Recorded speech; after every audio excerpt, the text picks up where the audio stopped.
Well, hey, it's holiday time here in 2024, and one of the traditions that we've done for years is making eggnog that I learned to make in 1984, my second year in the business, up in Alaska. And I went out to a bush village, which shall remain nameless, for Thanksgiving, and it was great. We had, I think, tenderloin of caribou for dinner, and this amazing spread and pies and everything. And then the next day, I got up and they said, okay, it's time to make the eggnog. I'm like, the eggnog? What are you talking about? He says, yeah. And I said, well, what's the recipe? He says, I can't give that to you.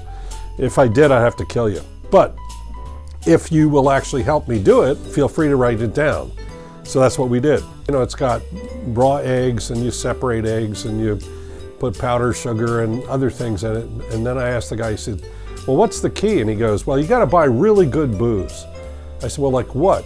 And he said, well, like Old Grandad 90 and Courvoisier VS. Old Grandad and Courvoisier VS are a lot of things, but great alcohol isn't one of them, which doesn't make too much of a problem when you think that it's being mixed in with eggs and sugar and everything else. We started making it and, separating eggs and doing all this stuff.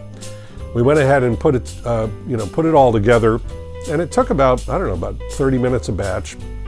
And then they had these giant Costco pickle jars that they had used. And of course, everybody that lives out in the bush comes into Anchorage and goes to town with Costco.